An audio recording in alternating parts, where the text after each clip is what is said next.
across the UK, on DAB+, on your smart speaker, on your smart TV, and on your side. This is Talk.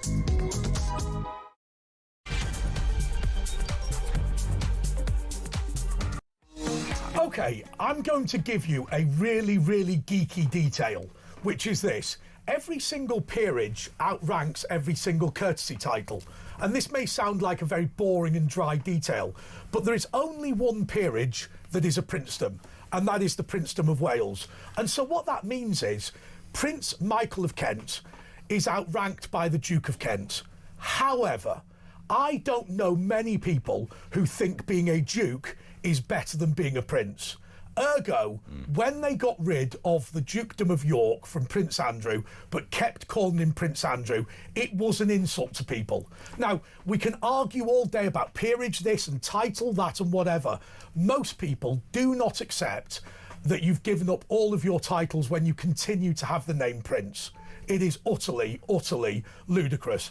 I'm going to say this, honestly, people are going to try and phone up this show and say, Andrew did this, Andrew did that. Look, I don't know what Andrew did. I accept that the evidence looks bleak. I accept that. But to be honest with you, I've sat on 5 juries in the past, and I've seen cases that sound bleak actually get turned around. For me, the offence that Andrew has committed is this. He should have gone to the United States of America, he should have spoken to the FBI, and he should have defended his record in the proper court. It is unacceptable for somebody in his position to hide in the United Kingdom. If he is innocent, then he should go over and prove himself to be innocent. And to be fair, if he's guilty, I actually would have a modicum of respect for him for pleading guilty in America, doing his punishment, and also helping to expose more people in the United States of America. Because remember, the only people that have been punished so far are Ghislaine Maxwell, Brit, Andrew, Brit, and Peter Mandelson, Brit. All of the Americans. Yeah, but imagine the prince in American prison. I mean, our royal family, what would that do to our royal family? I know he's not really part of it anymore, and he still is the prince, the son of the Queen. It would be a national embarrassment. I suppose he is anyway. I suppose what I'm driving at is this. You may refuse to go to the United States of America, and that is your right, and you have, whatever. But that is incompatible with being a member of the royal family. That is incompatible with holding the title Duke. That is incompatible with holding the title Prince. I also think Royal Lodge, most people think it is a complete joke. To be fair, he actually has paid the rent, and it is probably what he ought to have paid. However, nobody wants him sitting there. Now he's going to move to, is it Sandringham, where... He pays a lot less than Edward, apparently. Like nothing. Edward apparently paid the full rate for where he lives. The big problem is with that part of the world, because it's behind the security cordon, there's not that many people that can rent it. Because obviously, you and I could rent it tomorrow, but we could never go there because we don't have the security accreditation. Yeah. Anyway, this is the press preview with Andre Walker, Asher Gould and Pete Barnes. Pete, look, I'm just going to throw over to you. I know titles and all this sort of thing is not your biggest... No. It's not. I'm a royalist as much as most people are. To be honest, I like the royal family. I like the symbol of them. I find most of them to be dreary at best. My thing that has annoyed me about this is I'd have liked it to have gone to Parliament. I agree with what you said last week, Andre, that it would have become a circus and it would have been a pile-on by Stop Nigel Farage campaign. But I would have liked to have seen at some point somebody in positions of authority held accountable for just being a wrong-un. For just being wrong, putting the country's name into disrepute and actually saying that we are drawing a line now and saying you can't behave like this anymore. I'd have liked to have seen the British Parliament, the People's Parliament for as much as it is, actually say no. Not acceptable, and I think Britain's been denied that actually, and that's what's annoyed me about this. This was inevitable, what has happened because of how he's behaved, but I think that is the bit that if I have to care about it, that's what I care about. Pete, I'm just going to stop you there just to say this is the press preview, and obviously we're talking about the front page of the Times. Most of the front pages are talking about Prince Andrew. You know something? I think a lot of these claims about peerages are quite dubious. So let me give you an example. When Prince Edward was made Duke of Edinburgh, he was given a hereditary life peerage, which is to say, in the letters patent, they said the Dukedom of Edinburgh is a hereditary peerage, but in this case, when you die, it reverts to the crown. I bet you that you could basically turn round and say, I'm issuing the following letters patent, which is, or the following writ from the crown. Anyone holding the title Duke of York can't use it, or we've changed it now, it expires in 10 days' time, or whatever. There are ways of there's always a way. There's always a way to get around things. It's the great thing about the British way of doing things is that because whilst we wrote things down, we put them more as a kind of, well, this is how it's normally done. Everything is convention. So because things there's no like formal structures to a lot of our systems, which is an advantage and a disadvantage. But again, it's not really my area of politics. I know people really do care about this kind of thing, and everybody right to. But again, I think you were right. He should have gone to America. He should have stood in the He'd never court. done that because he get locked up. Yes, 100%. But I go back to the case of, I don't know if you remember, of Harry Dunn and Anne Skoulas.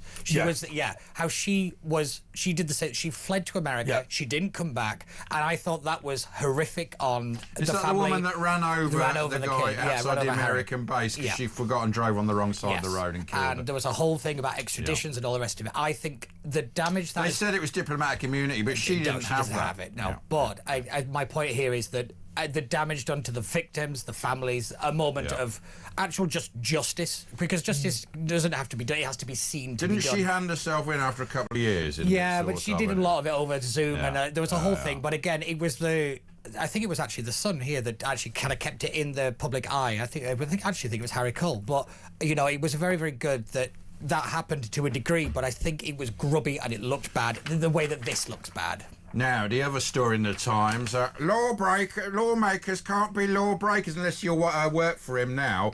Rachel Reeves misled. She basically didn't pay a licence, which is a very serious matter in Southwark. I think it was in Southwark where her property was that she lived, and she might get fined 38 grand. Although she'll probably get away with it. None of us would. But apparently she didn't know, which is no excuse. The letting agent didn't tell her. It doesn't matter. The responsibility is hers anyway. And also, about a few days ago, she tweeted that her Leeds, I think it's a Leeds constituency, she said, I'm very happy with this new licensing for our council. So she knew all about it. She's the Chancellor of the Exchequer, for God's sake, and she can't even run her personal... Well, she knew what she was doing. I think we all know that. She wasn't a mistake. Someone in her... But how can she run the country's finances, and how come she's going to get out of this? Well, she doesn't run the country's finances. Yeah, I was about to say that. She's not exactly a details woman, is she? They're just saving her for the budget to get rid of her. Sacrificial lamb. And there's no point getting rid of her now. I think the biggest story is that Starmer said, no, nothing to see here. I accepted the apology.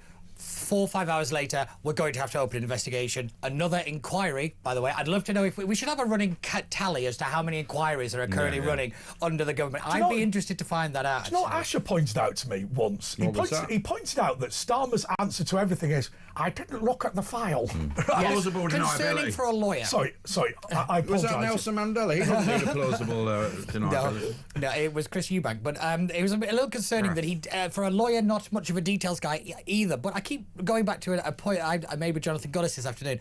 Admin error is doing a lot of heavy lifting. Yes. China, admin error. You then had the collapse of the Bob Villan trial. Admin error. You've then had expenses scandal, admin error. Admin error. At some point, you're either going to have to admit that you don't know what you're doing, or you're doing this deliberately and you think you can get away with it. Do you know, Pete, this made me laugh. Right, I was reading in the papers today, they were going, a senior minister has said it's the Conservatives' fault. And do you know how we keep saying, it's only ever two names? I thought, which one is it? Jonathan Powell or Hermer? Yeah. And it was Hermer. Of course. Right. It's always the same two they names. just flip a coin, don't they? Yeah, absolutely.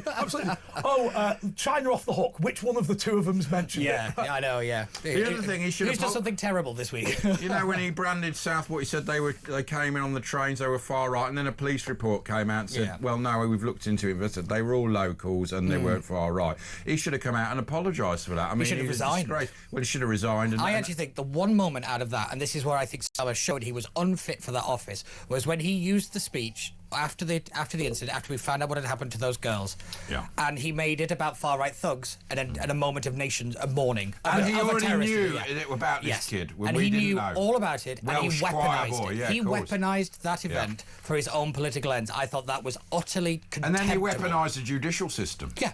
because obviously lawfare was officially recognised. He said they'd be convicted and imprisoned, and then they all got the message if they want to climb up in I their think he was able to careers. say that because he knew realistically that he would never get that far. Yeah. You know, because he knew the details. Because let's not forget, there was the ricin and the Islamic terrorist attachment to it that we only found out afterward. Yeah. Again, that phrase "found out" is a big problem. I thought, I mean, my favourite bit of that was when they said he's been prosecuted under the Terrorism Act, but he's not a terrorist. Yes. So, sorry, just to be clear, if you are It's another bit of heavy lifting. But just to be clear, if you're convicted of shoplifting, you're a shoplifter. If you're convicted of terrorism, you're a terrorist. Yeah, right? I went round for round. The whole, he's been convicted of terrorism but isn't a terrorist. Yeah, I went round for round with Kevin O'Sullivan on this one, actually, because I think it's sloppy terminology, but what they were trying to say, he wasn't influenced or wasn't a radical in that way. You know, he's not a caliphate kind of terrorist.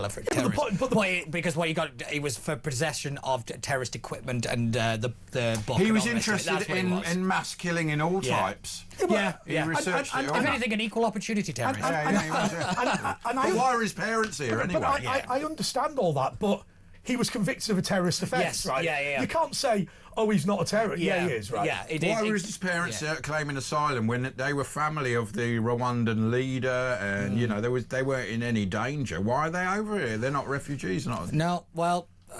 that's just one of the many, many questions we have as to why certain people are here and why certain people shouldn't be here. And deaths relating to getting grown people here. Yes, hundreds of deaths. The one story I did see today sexual was attacks. I don't know if you saw it. Was 60,000 blades have been taken off the streets. Can I just say, blades is somewhat of a very vague term, because what are we talking about? A nail file?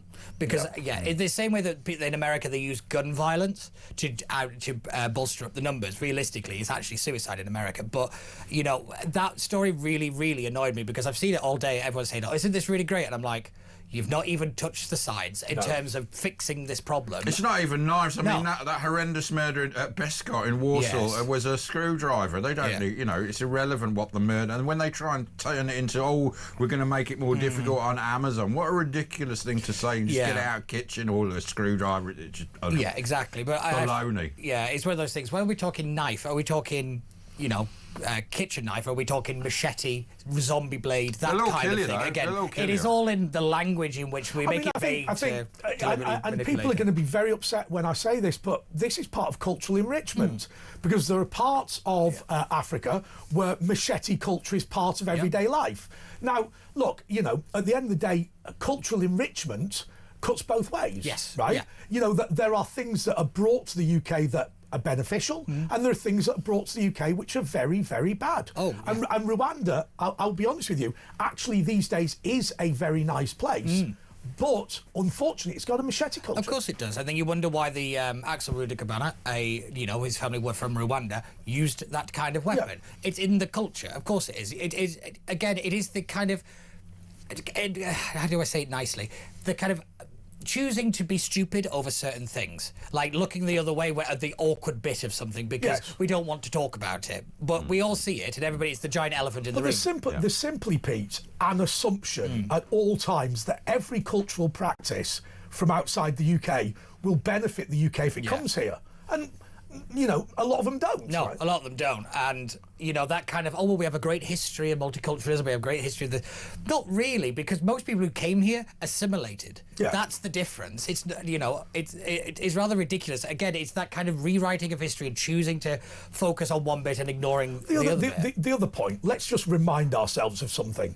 Right, whatever you say about immigration from Jamaica, a cultural gulf it is not. Right, they do the same exams as us. They speak the same language. They're the same religion as us. Right, that's the big one. Well, they fit in with the culture, didn't it? Caribbean people did, like, you know, fit in with they're British. They became British. I mean, they're barely even foreign. Let's be honest. Yeah, it is that. What is it? Birds of a feather flock together. Of course, it is. Everybody. It's just common sense. But yet again, it is choosing to be, you know, delicate around certain issues because we don't want to offend people. Well, do you know what? I'd rather be offending people than, you know, seeing dead kids and people stabbed for walking the dog. The issue is this: when you bring people from the Commonwealth and have a Jewish population as your ethnic minority, you know what? That isn't really multiculturalism. No. You know, you're not going to bring somebody from Canada and go, oh, this person has an alien culture to Britain. They don't. No, not at all. And you know, it is one of the reasons why the Anglosphere is so successful in terms of its kind of ability to maintain that standard. The reason that it is faltered now is that we allowed the standards to drop in terms of what we think is acceptable. You know, the idea that we now have a kind of forced marriage unit within the Met Police is absurd to me. How is that a practice? How has this country become one of the top-ranked places to have an acid attack? It's pathetic and horrendous, but it has been done because other people have chosen not to either get involved or we've allowed bad actors from within to take down the country. That's the real thing. It's not done from outside, but it's been agitated. But it's people within our civil society that has done a lot of the damage. Is it our fault, ultimately, the population? Yes, because you didn't vote.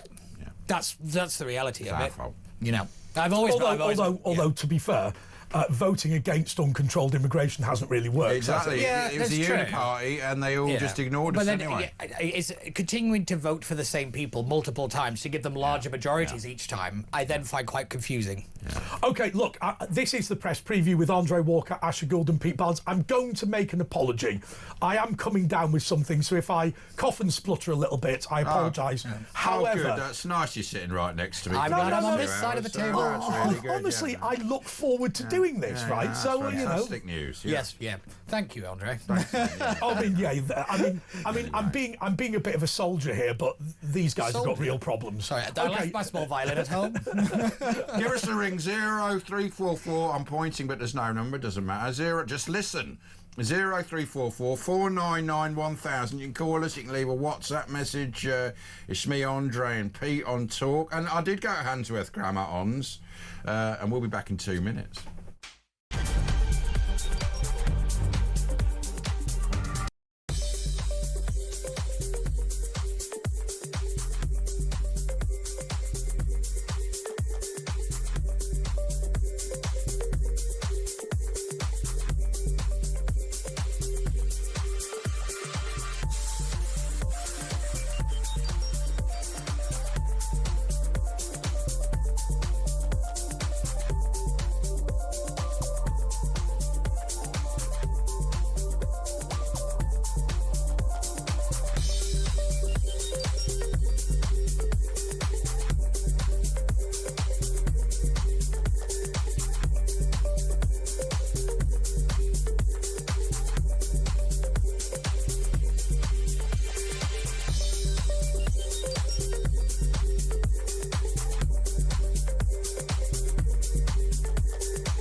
Across the UK, on DAB+, on your smart speaker, on your smart TV, and on your side. This is Talk. Yes, this is the press preview with Andre Walker, Asher Gould and Pete Barnes, who are absolutely furious with me for coming into work, even though I'm coming down with something. But you know what? I feel good. And we're not delighted for you. We're not going to. And I'm paid by the show, not salaried. OK, I want to go to the front page of the Mirror. I watched a documentary the other day about Jeffrey Epstein, right? And forgive me if this is not news to everybody else, but it was news to me.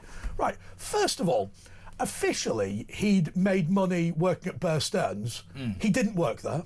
No. He got a job as a school teacher with no qualifications, right? He was a CIA man, filming, getting people in compromising positions, very powerful, and then blackmailing them. I think he was a professional blackmailer. Oh, of course he was. From the CIA, I think he was that was CIA the point man, of the black book, of the whole scandal over Maxwell and all the rest of it. It was the entrapment.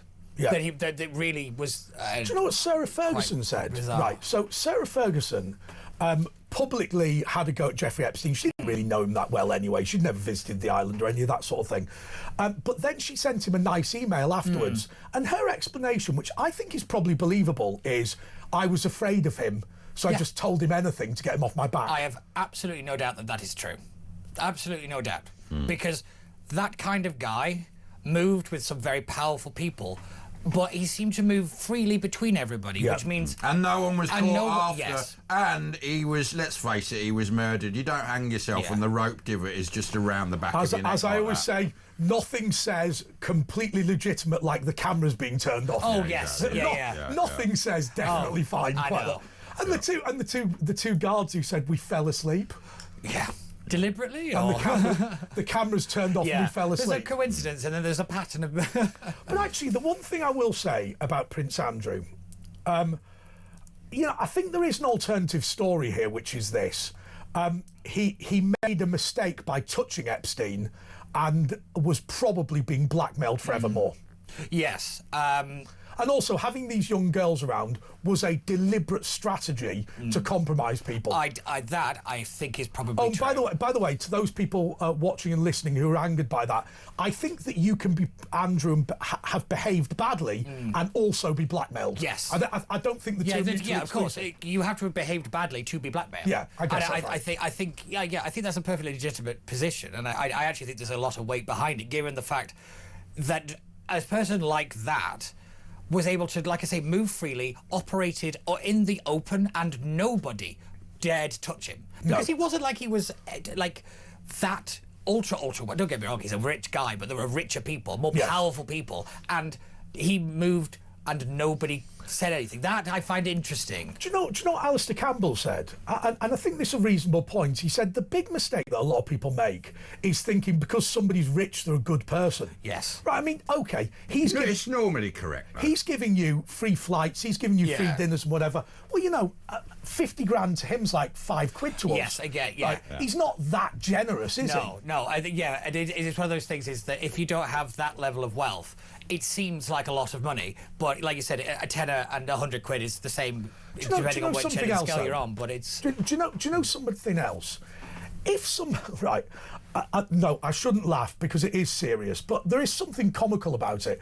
If somebody phoned me up and went, "Hey, fancy getting a plane that's commonly known as the Lolita Express to the island owned by a sex offender," I'd go, no. No, yes. I know what you mean. That's got disaster written all over it, right? Yeah. Oh, that sounds... Yeah, they don't do it like that. They do it, you know, do you want to come to the island, everything, no expense spared. They don't tell you the name until you're on the plane. Yeah, but the plane is the nickname of the plane. But again, is it one of those things that everybody knows the nickname of it, but nobody says it out loud? Didn't have it painted on the side, Lolita Express? I honestly have no idea. I don't know. I don't think even he could get away with that. But again, it is that kind of idea that I think certain people were very naive around him.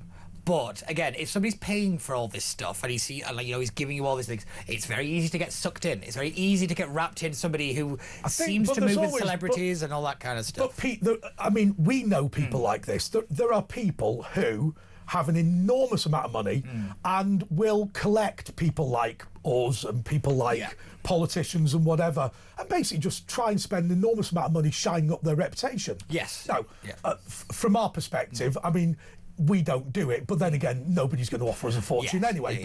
But these people do exist. Oh, without a doubt. There's probably more of them than most people actually realise. But I think it is the difference between when you don't come from that kind of world, you are sceptical of anybody that offers you anything. Do you know that the no idea of a free lunch thing? These people didn't seem to care about that, and I find that kind of... I think that's the morality of the individuals themselves, that they allow themselves to get that wrapped up with a person like that. You know, I think anybody else would have seen that and gone, I'm going to cross the street when that guy comes up. But let's look at, as an example, Peter Mandelson. You're my best friend. I mean, that's a lie. It's a lie, isn't it? Oh, yeah, we were going to call him Petey, weren't we? No. Yeah, we put a stop to that. Basically, he is sat there going, you are my best friend, because he just wants a load of cash. Yeah, He probably doesn't even like him. Yeah, also probably because nobody's paid that much attention to Peter Mandelson. So anybody who does, you know, that's why he's blackmailable, because he's vulnerable in a way. He's a sociopath. They're very charming, aren't they? It's one of their traits. Amongst that kind of class of people, the kind of profession and everything, they move. There's like not being a sociopath makes you the weird one. But also, I mean, look, maybe this is just me. But going to this place and there's these teenagers giving you massages that turn into basically prostitution. That, you know, I don't know anybody who would think that it was wise to stay. No, I don't. And again, I think that goes. You'd run a mile. Oh God, let's be honest. Yeah, 100%. And I think most people would. And I think this comes down to Stephen Hawking didn't. Well, yeah. I mean, you know, do you want to prostitute a teenager? No. No. Right, I genuinely don't. Yeah, and it's just, again, it's the individuals, and I think that's the thing that we need to get to the bottom of. It's not necessarily that they did anything wrong, it's why were you there in the first place? That's the question. You know, for people like, Tom Hanks, for example, who he's on his flight manifest, why are you there? Yeah. Why are you with a person like that? You know, you must be aware of the stories, of the names of the planes and all the rest of it, and you still chose to do it. By the way, there is another part of this story which nobody talks about. Virginia Giuffre said nice things about Donald Trump in the book. She said when he discovered what Epstein was up to, he banished him from Mar-a-Lago. We knew that anyway. That was a true story. But the point is, nobody talks about that because what they want is for Trump to be a pervert. Oh, yes, and the fact he isn't has also, really angered it makes him... They irritated even more that their people are implicated in it and Trump's the good guy. Her death was suspicious as well. That's what they really hate. Very suspicious that, death. Well, I've got to be honest with you about her death. I've always felt that she was destroyed by what happened to her. And that was what killed her. She seems to they drove her mad. I mean, she said she was in a bus crash. This is very much like what the CIA do with the MK. They make you go mad, and they've been doing it since doing these mind-altering things. And it was like MK Ultra. Yeah, that's the one. And it was like she'd gone a bit like that, and then she was dead. And we know it works. It's called gaslighting. You know, they make you believe everything. More stuff. It's pretty common. I think they probably learned it from the Stasi, I imagine. But the reality is, when it comes to her, I think you're right, Andre. I think that entire thing broke that woman, and I also think the fact that nobody seemed to care. I think that must be the family have always said the one person who did appear to care was the king. Yeah. Right? And they said, you know what, we actually wanted somebody to turn around and take it seriously. And he clearly did. By the way, when we're talking about the banishment of the artist formerly known as Prince Andrew, I just want to raise another issue, which in this studio we struggle to understand. But there is an element of, you know, the royal household and who runs it. This is William. Oh, 100% agree. I think the king has basically retired. Yes. I think that moment of him being heckled, I don't know if you saw the clip the other week. Don't get me wrong, he's from Republic, he's a bit of a lunatic, but I think that shook him to the core. Yeah. What did you know about what your brother was up to? I think shook him. I do agree, however, with Kinsey Schofield. And a lot of this, I do actually think the Queen has a lot to answer for. She should have shut this down a long time ago. And I know people won't like it, but she allowed her son to operate in this way, behave in this way, and I think that was wrong. She was like the parent that can't see any wrong in her son. He's like, you know what I mean? Rightly or wrongly, I understand that perspective, but she had a duty to the country, and she didn't lift it. Unfortunately, you like it or you don't, what Queen Elizabeth II did as a billionaire was paid off a victim of sex abuse in order to exonerate her son of criminal charges. Yeah, and also you know, like it or not, that is about as ropey as it gets. Oh, definitely. And it also seemed to rather coincide with one of the Jubilees, didn't it? Yeah. So, you know, there is a question to ask. Andrew wanted to sign a 1-year-long NDA because that's how long he thought the Queen would go on for. Yeah. We've got, by the way, we've got video now. Here is King Prince Charles being heckled. Run VC. How long have you known about Andrew and Epstein? Have you asked the police to cover up for Andrew? Have you asked the police to cover up for Andrew's Charles? What do you think? Should the MPs be allowed to debate the royals in the House of Commons? Off with his head. Off with his head. Do your Prince Charles impression. One's very concerned about this. It is actually your best one. It is. Out of the whole repertoire. The problem is with King Prince. Nelson Mandela. The problem is with King Prince Charles. You know, his big contribution was being the longest-serving Prince of Wales ever. Yes. Right, He's just some old geezer, isn't he? Let's be honest. Yeah, I have to admit, my expectations weren't high, and again, I'm not that much of a monarchist in reality, but I do think he's dropped the ball a couple of times. You'd have thought he would have learnt from his mother. I mean, he admired her. Why hasn't he just emulated what she did? He's done the opposite. Yeah, but let's be realistic.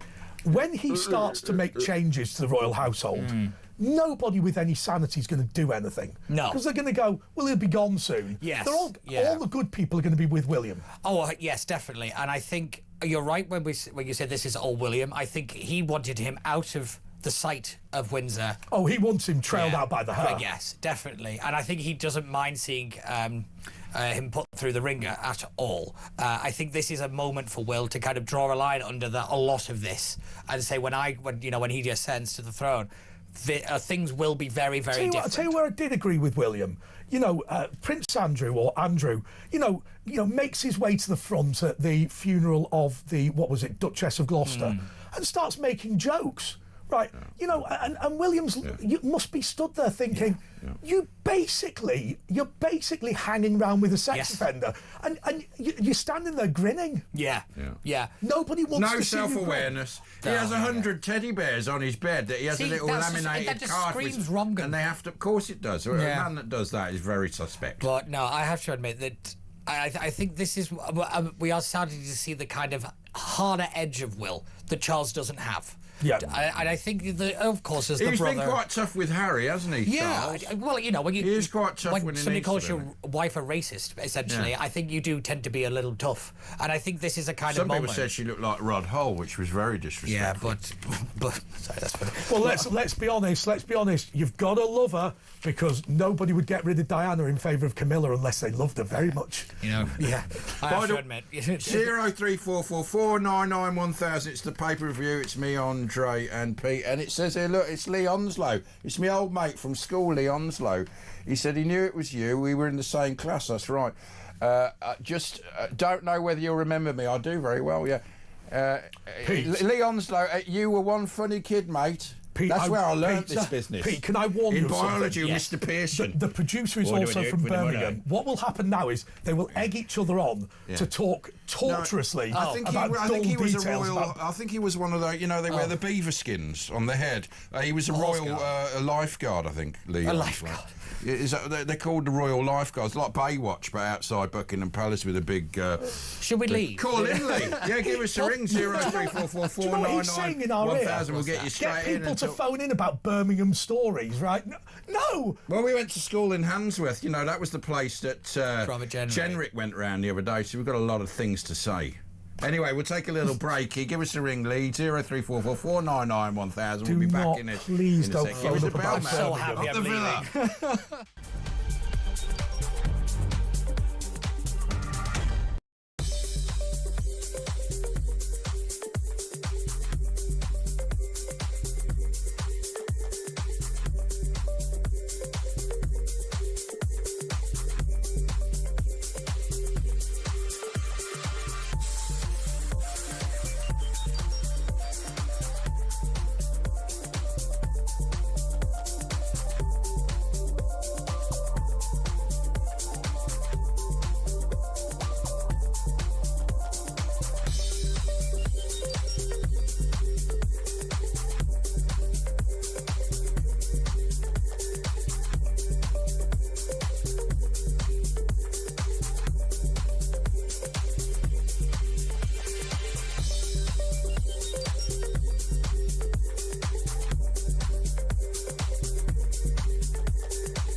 across the UK, on DAB+, on your smart speaker, on your smart TV, and on your side. This is Talk. Okay, so front page of the Daily Mail. This is the press preview with Andre Walker, Asher Gould, and Pete Barnes. Will people now accept what has happened to Andrew now that he's, at a private residence owned by the King, no involvement to the taxpayer, and he's now Mr. Windsor? I think a lot of people probably don't care, but also a lot of people would like to see him probably have his day in court. I think that's what people care about. I think realistically, it is the fact that he seems to have got away with it. He's had all this stripped away from him and all the privileges and all that kind of stuff, but at the end of the day, there's a big thing that hasn't happened to him. All of Epstein's customers have got away with it. It's a bit hypocritical of the Americans, isn't it? All the people suddenly that is troubling. Yes, no customers. I think I remember you saying this last week actually, and I think the point of this one is the investigation into Epstein in America is done by a committee within the House of Representatives that has no legal powers. Yeah. So the way people who are arrested, they can't be arrested because of how it's being investigated. That doesn't mean there won't be. But at the minute, the list has gone now as well. No list. Oh yeah, it was on a desk and then wasn't on a desk. Never existed. Forgive me, Pete, but there doesn't appear to be anybody who they've gone, you hung around with Epstein like Andrew did, who's American. That's true, actually. There's mention of it and whatever. But I think it's because everybody's waiting for it to be Trump. So everybody else is rather. I find that shameful. I think it's abhorrent, really, and it tells you a lot about also, the fact that people don't want the truth; they just want to be vindicated. Let's just be clear, and how do I say this politely? Once again, the whiff of sex offences and the name Clinton. As always. Yeah, and also... Not the card shop, by the way. Yeah. Let's make that clear. But also, I always thought Hillary Clinton was the worst. The things she did to those women... Yeah. Crooked Hillary. Yeah. I mean, she turns around and she goes, women should be believed and supported unless my husband's accused. Exactly. In which case, I'll be savage. Yeah. I still think the best thing Trump ever did was he had all the people who accused Bill Clinton in the front row of his first State of the Union. The other thing about this banishment, Pete... I don't get why they allowed him to retain Prince. I explained at the beginning of the show the difference between Prince and Duke and all that sort of thing. Nobody knows and nobody cares. But isn't Prince just a fact of birth? Yeah, exactly. But nobody cares, right? No. I mean, most, as I say, most people listening to this, and I'm not decrying people, believe that Prince Michael of Kent is more senior than the Duke of Kent. Yeah. Because they think a Prince is better. It sounds fair, doesn't it? I'd rather be Prince than Duke. Yes, yeah. But I don't know. I think it's one of those things where I think people forget certain members of the royal family even exist. Yeah. I always forget about Michael and Edward, and because they're not the main ones, are they? They're not in the starring cast, as it were. But I think the reason people care so much about this one is the fact that he seems to keep getting away with things. All this stuff when he was the business owner. But what I mean is, he's avoided court. He's avoided He's done the bare minimum, and it is that fact of his privilege has made him untouchable, and people don't like that. I think that's what a lot of people will be more annoyed about. It is the equivalent of going, your punishment is you're no longer going to be known as Mr. Barnes. You're just going to be called Barnesy. Yeah. Petey. Do you know what I mean? But from what I understand, that seems to be a big deal to him. Like, the titles were his thing, But realistically, it's not the worst thing. Because I'm a member of the Royal Enclosure at Ascot, I've got a title, Esquire. Can you imagine turning around and going, your punishment for hanging around with Epstein is you're no longer Esquire, you're now Mister? You'd be gutted. Well, you've got loads of titles. Yeah, have you? Yeah, I've got about. Yeah, the one I always think when it comes to titles is slightly off the track, but the one where is it when you become a professor, but then you become Mister afterwards. Do you know when you kind of climb the academic ladder? You lose it. A surgeon is Mister, and you go, "Oh, you're a doctor." No, I'm not a doctor. It's like a Mister. You suddenly feel like you've dropped down the rankings somewhat because you can't use it. I always feel that that's bizarre, but again, it's not really my thing. All the titles and stuff, but you'd take it in a second, wouldn't you? Oh yeah, definitely. I'm like you. I want to be in the Lords. Oh yeah, absolutely. By the way, we got a Lee Onslow update. He's in bed with COVID. That's what you've got, COVID. You're going to give us all COVID, huh? But it's not that bad now. COVID. It's like Lee Onslow. He says he's a failed footballer. He was a very good footballer. He played in. It was a very good team. Anyone from Handsworth Grammar School in my past listening? He was a very good footballer, and then he joined the Coldstream Guards. Anyone from my past? It's a new segment. Ashes past. We're getting text messages about by the Jasper way, Carrot. I've been here 30 years now, and they're going to be making a big Hollywood movie about me next week. Phone in if you know me. It's all about celebrating me. It's all about me, and there's going to be a movie about me. We've decided we're negotiating who's going to be playing me. What's in this water? Like, are you hallucinating yet? The minute somebody texts in going, "Are you from this bit of Birmingham?" The show ends. All right. That's the end of it. That's the end of it. He moans about me going on about. He moans about me going on about gruel, right? And then the minute the word Birmingham comes up, in his ears, He's Sutton Coldfield. You see, we were born in the same hospital. The nice part. They're asking people to phone in with their experiences of Birmingham and memories of Ash. Yeah, well, someone's actually. Carol said, Andre, hello, Jeff Lynn are from Birmingham. Bev and Jasper Carrot, of course, Tony Hancock. Somebody's been in touch to say Jasper Carrot's from Duran, Black Shabbos. They're all from there, man. All the greats. Anyway, we've got to take a little break here at this point. Let's do that.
Across the UK, on DAB+, on your smart speaker, on your smart TV, and on your side. This is Talk. Yes, this is the press preview, and look, loads of people are going to want to phone in and talk about Andrew, so get your calls in now, 0344 499 1000.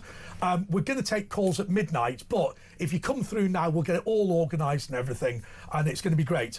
OK, I just want to show you the front page of the Daily Telegraph. Look at this thing here. Gaza students can bring families to the UK. Oh, fantastic. Right. Fantastic. Wonderful. What could possibly go wrong? You know, everyone we allow into the UK, they bring about 50 relatives. Well, this is the great thing. One of the funny things about this one in, one out. The one that we got from France brought three other people with him. I was like, are you people serious? Like, is that all? I know, yeah, but this, you know, this is one of the major problems. Is to, you know, while the small boats crisis is a very visual problem. The real issue is the other bits that tack onto our immigration problem. Legal immigration is a far bigger problem, realistically, because like you said, one comes on a kind of student visa and half of the village comes with them. I'll tell you, I mean, that annoys me about student visas and families because the bit that people forget, the average age of a first-year undergraduate is really low. It's like 19 and a half or something. And to be technically considered a mature student at university, you have to be 21. Yeah. Right?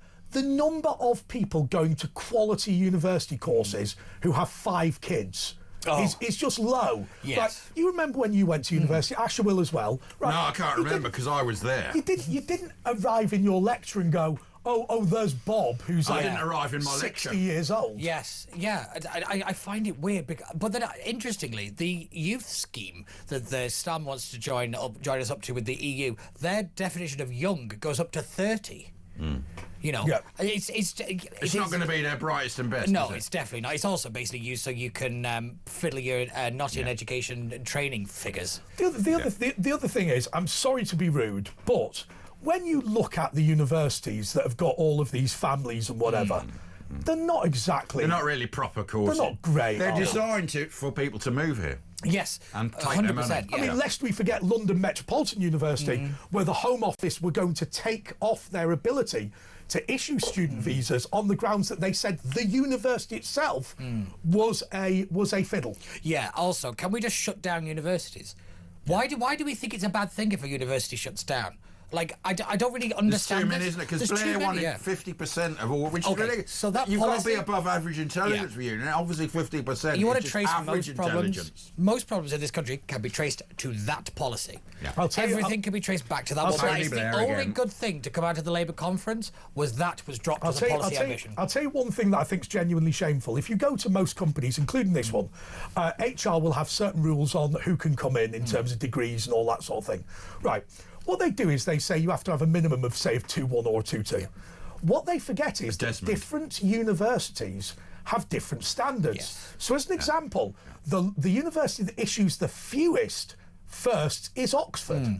The one that issues the most is South Bank. They're not all the same, are they? So basically what happens is the people with the top marks have probably gone to a university, nothing wrong with this, by the way, which inflates how many people get top marks. People look at that and they go, he went to Oxford, he went to this rubbish. They know what rubbish degrees are, people normally. Yeah, I've always said that actually... An Oxford 2-1 is much better than a first from Southampton. That's how it's always viewed, as a 2-1 from Oxford is a first from everywhere else. But it's one of these things where I think because we've made education a commercial enterprise, I think one thing that and I know that with companies I've worked for and I work with now, is actually, it is what else did you do whilst you were at university? Yeah.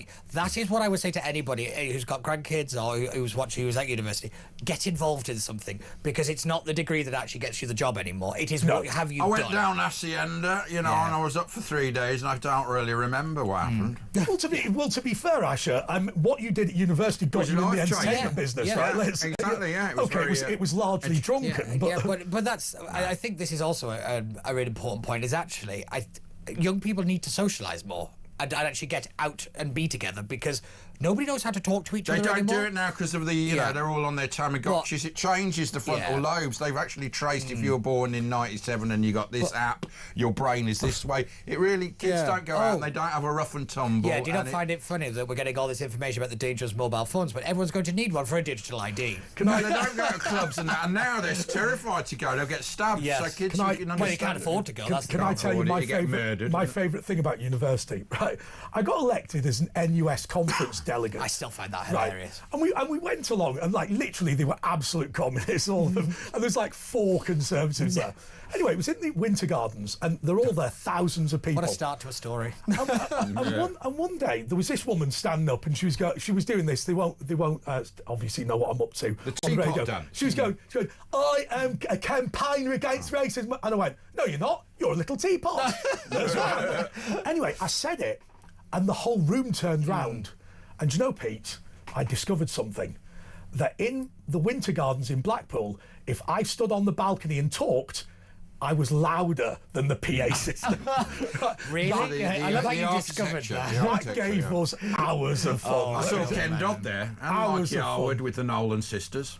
Have we got to take a little breaky? Have we? No, we're all right, are we? Yeah, but no. Going back to the 50% policy of university education, everybody always thinks that was about making voters and all the rest of it. It was really to fiddle, I guess, again, the statistics. But you want to talk about social collapse, you want to talk about economic collapse, you want to talk about immigration problems. It is that policy. Yeah, that policy ruined this nation. Look, Pete. And Pete, immigration. I'm going to bet you a tenner that what you did when you were 18 was basically pick the most reputable university you could get with your grades and didn't give a toss about the rest. Oh yeah, definitely. Because there's just a competition, isn't it? So I literally... But you were always told you could change once you're in as well. I literally went to the university, the College of the University of London that would let me in. Yeah, also, I think the fact that we kind of made it a kind of... Schools became farms for university. So, like, the more people that went to the top-end universities, they got better reputations and all the better Ofsted scores and all the rest of it. That was the whole problem, is it all became about funneling everybody in one direction. When, you know, actually what we needed was plumbers and plasterers and, you know, manual labour jobs, things that I can't do, for example. But, you know, that's real collapse of the kind of blue-collar industries is why many towns that say we're from are in the state they're in. Oh, yeah. And you can earn 80 grand as a plumber, 80 to 100 grand. But then this is the point, is we then had to bring people in from outside of the UK to fill in those skills gaps, but we didn't fix the education problem to re-educate the next generation. So we didn't need the immigration. But your dad and my dad are both engineers, right? And actually, you know, when people look at that and sort of go, "Oh, I'd rather be a marketing assistant," look. My dad and your dad didn't do badly out of it, right? No. Let's just be clear. It's Yes, frowned also- upon engineers here. Yes. In Germany, it's respected like a doctor. It's that Really. idea of, oh, you didn't go to university. It's like you're a As long as mechanic somehow if thick. you're a mechanic if you're an. It's not Yeah. engineering. What engineer was your dad then?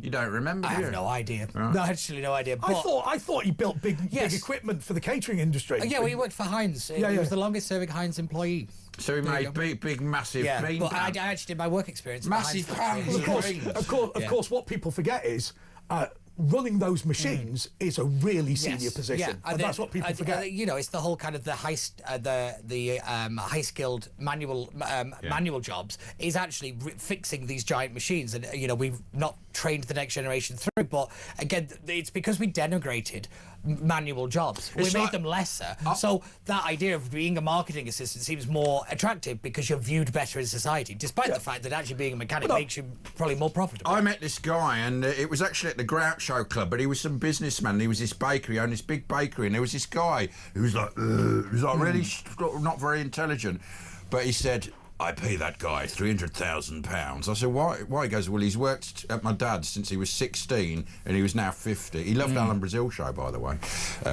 Anyway, he said, and he knows how to run this bakery, so he's worth that money. And this is just a kid who got in at 16, now he was 50 odd, and he was essential. So you get in at that bottom when you're young, and you can be, by the way, you're you can't do essential that for now. that business. It's too expensive. Like me, basically. It's like me, man and beast. I've got a joke for you that I loved. I've just remembered it. Philomena Kunk said, "Comic relief is a day when celebrities run round with red noses and big smiles on their faces, just like the Groucho Club toilets." I've got a cough now. I hope I haven't got your COVID. Yeah. First of all, that is hilarious, and I will be using that in the future. So this is the press preview, but obviously the demise of Prince Andrew is pretty much on every front page. But we've also got the Daily Star, who are Daily Star news with a wink.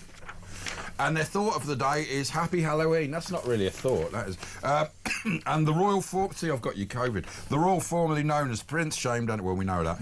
King strips all and his titles. The latest I'm hearing on Reeves is that it was an inadvertent error. They wouldn't do it to let us off with an inadvertent error. We'd get fined 38 grand. I hope they follow this up. Are they going to investigate or not? I'm quickly trying to follow this. But there seems to have been a letter that Keir Starmer has given to Rachel Reeves, since Downing Street have released, where basically he launches a pretty scathing attack on her. Though, to be fair, that doesn't surprise me. He's hung her out to dry more times than, washing. He'll sack her, but he needs her for this He can't budget. sack her. But he needs her for this budget and then can get rid of her. Well, I mean, out of everything this woman has done wrong, if this is what brings her down, that is why Britain is in the state it's in. Do you know something? If you walked into number 11 Downing Street and they went, "What do you want to do for the budget?" and you went, I genuinely don't give a toss. Yeah. It would be a better budget. Oh, it would. Yeah. Yeah. If there wasn't a budget, it would be a better budget. Absolutely. Yeah. It's like, how can we nail people to the desk? Yeah. And now it's a 50 billion deficit, and the FT did invest. There was never a 22 billion pound hole. No. They still try and make that. The one line that keeps annoying me is the one saying, "Oh well, we inherited this." One, that's not true, but also it's since that everything has got worse. That's the point. So it doesn't really matter about 68 billion at the time, you know, on train drivers, on teachers, doctors, and then so they make how's that closing the 22 billion hole? What upsets me is that public services are dire. Yes. Okay, you know, it's just terrible. Yeah, literally killing people. Well, that's because we allowed them to be taken over by radical trade unions that just in it for themselves. I'll tell you what irritates me when all of these lefties and elitists and whatever are laughing at people up north protesting with union flags and no teeth, right? They don't have dentists. No. Right? You're literally saying to somebody, I'm going to mock you for having no teeth when they can't get a dentist because your government's terrible. Yeah. Of course they don't have any teeth. They've got no dentist. I think it was on Tuesday or Wednesday, Samara had a doctor on, and because they're about to go on strike.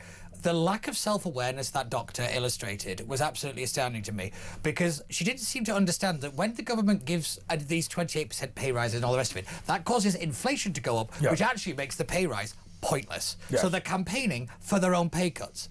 And it just doesn't make sense to me. But then I suddenly realised that when you started to listen to her argument, it's not their argument. They're being fed the lines, not just the ones that come on TV. It's, you know, all of them, because it's the BMA and all these organisations are just using the professions to make money and have a Trojan horse. Labour is like the Soviet Union in the following respect. Basically, the government is public sector workers. Yes. Right. That's what they represent. Right. And therefore, and all of this, let's clap for public sector workers. Oh, let's not. I was out there, but I was the only one who used to go on the 14th, and I'd be booing while everyone else. And I was ahead of the times. You know, I was really. I was like the guy in that Network, that film. I'm headed up to here. I can't take it anymore. The idea of save our NHS. No, save me. Yeah, that's right. Yeah. Why am I saving? Because they're doing synchronised dances and all that. I'll tell you what. That European Convention on Human Rights that evaporated when they. By the way, latest Lee Onslow. I've got his number. He says Andy Murphy is in your film. Will he be in your film? Andy Murphy lives in Cornwall now. I've heard. That's the latest on Andrew Murphy. And Karen says Jeff Flynn is Jeff of Chardin.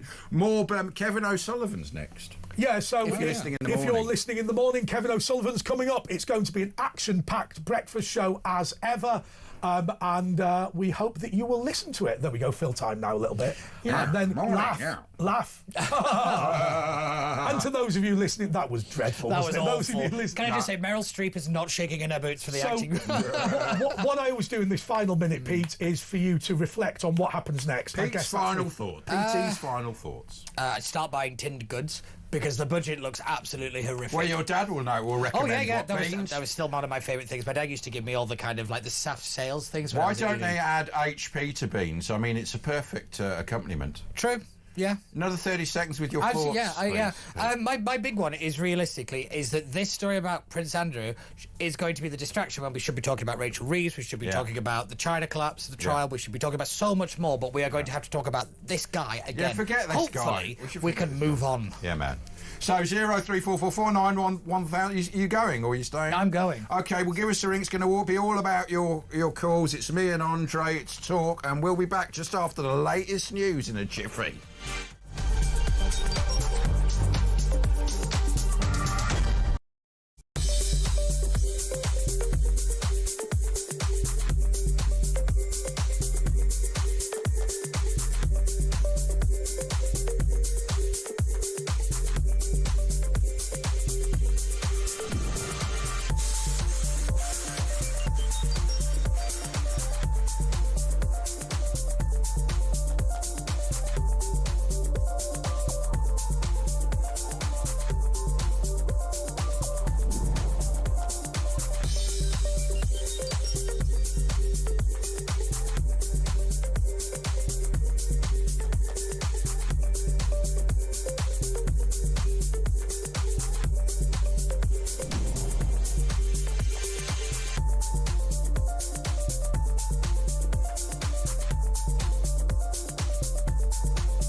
across the UK.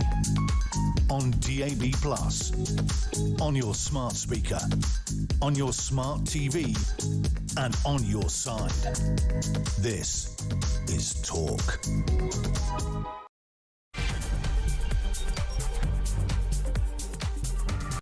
Okay, everyone, I'm feeling a little under the weather today. Now, for those of you that think that I am a windbag, right, this is your opportunity. I just want to sit here for the next hour and listen to you, right? So this is your opportunity. Give me COVID. Right. Yeah, that's pretty bad, actually. Okay, so Janice is in Essex. Janice, you're on Talk. That'd be a first, wasn't it, Andre? Thank you, anyway, for taking my call. All right, Janice. I'm trying to find something funny. What I do think is funny that Andrew, the King has just got some kahunas. It wasn't his kahunas. It's William's. And now... How do you know it was William's kahunas? Harry is going to be quaking in his boots because he's going to be next. Oh, ginger nuts. I don't think he will be. Do you know why? Because I just think that Harry's dukedom is a non-issue. Right, you know. Also, you don't want him. You want him urinating out the tent, not in the tent, Janice. Remember that it's phrase. Not an issue, so he wasn't born then. No. The point I'm making is the point I'm making is still urinate. People are genuinely offended by Andrew. They're not bothered about Harry, are they? No, we're offended because he called us racist. I'm not bothered about Andrew, to be honest with you. I just think it's just another thing for headlines. Let's take our mind off Reeves. Let's take our mind off the gang. Starmer and the China cover-up, the China spies cover-up. Yeah, you're right, Janice. I just watched Question Time, and I'm telling you, that was a blooming laugh. It's a joke, that programme. A joke. Well, you should have been watching us anyway, shouldn't you? Oh, I can't, can I, until I'm getting a little bit of money. No, let me explain. Can I say something to you, guys? I told you when I didn't have a boiler and I didn't have all this crap, I'm starting to get it. Oh, well, I say I'm starting it getting done, but it's going to be about a year or whatever. You can still. You mean you're not actually watching us? On my. You're not really watching us. I will be able to get you back. Hello? I can only get you on the phone, my love. Oh, right. So you don't know what we've been saying, do you, Janice? No, because they won't let me. I've asked them, please leave me on the phone. Why don't you get a radio? We've been through this. Get one from? I don't go out the house, mate. I've been out in 5 years. Oh. So, well. And that's Janice there, and she's... just to remind everybody... No, I like Janice, yeah, let's get back on. You got rid of the dancing rats on your bed, though. Yeah, no, the rats... She had a dancing rat problem. But we're gonna get the rest of Matilda, or whoever her bleeding name is. My roof's gonna come off. They're playing games with me, and I'm just like, I'm going, yeah, well, shut up, I'm still... Sorry, I swore. Apologies. Thanks, Janice. That was Janice in Essex, whose roof's coming off. Let's go to Rosie in Belfast. Rosie. Hello there, Andre. Hello. Hiya, and hello to Peter and your friend. Sorry. Peter's gone home. Hi. Oh, Janice is there. All right, Janice. Yeah. Have a chat to Rosie. Chat to Rosie. For a bit. Do you want to listen? Rest, have a rest. Hello there, Janice. Hope you're well. Janice. Can I listen for a bit? Janice. Oh, shut up. No, we need you to talk to Rosie, Janice. Hello. Oh, you want to listen like it's the show? Sorry, we'll leave you on. Rosie, what do you want to say? No one. Hello there, Andre. Hello, Dawn, and hello, Peter. Dawn. Hello, Rosie. Oh, sorry, Dawn. Janice, you're just listening. Don't interrupt. Accent. You're just listening. I'm listening now. It's my accent. Do you know what? Andre and Peter. Peter's gone. Well, Janice, Peter you don't talk. You're just we're just letting you listen. Hold on, Janice. Sorry, Rosie. Peter's gone. It's me. I'm laughing. Me and Andre. Janice, you're just listening. Just don't say anything. You're stealing her thunder, Rosie. I'm not. Rosie. Andre. Shh, Rosie. Hello, Andre. What did you? It's Hello. not. It's this is Ash. Pete's gone, and that's Andre. What did you want to talk about? Hello. Hello. I just on small point on the point of universities. Do you know what? I was 36 when I got Happy birthday. my degree. Worked away. You rule on informed consent and critical thinking yourself. But the thing is, I feel as a person in Belfast that has went through the university system and has went through everything, every time I turn on the news, there is something about borders and asylum seekers. About murders, and it's getting more on a weekly basis now, and soon it'll be on a daily basis. We're just not hearing about them. You know, down south in the Republic, there was a big altercation. It was not reported on the main media. In Belfast? And, no, in England and BBC News or whatever. It was terrible. What, you saw it on BBC News and yet it wasn't, you're saying it wasn't reported? No, it wasn't on BBC News. Right. Well, they didn't report a lot of things. I mean, you look at they didn't report that stabbing that's still ongoing. Child. They were victim shaming the child as well. Yeah, well, we know what they're up to. We know what they cover up, the mainstream media and all the institutions. We know all what they're up to now, you know what I mean? It's not a surprise, is it? You know, I put my daughter, I worked hard as a nurse, and do you know what? I'm fed up. I'm fed up. And everyone around is. the park down in Belfast, and we walk around the park, our whole demographics is changing. Do you feel in danger as well yourself? Of course it is. Whatever, we're afraid and stuff, because they don't seem to have the same mannerisms. But has it brought Protestants and Catholics? Has it brought together Protestants and Catholics? That's what it's done in some ways. It's unified the population more than ever.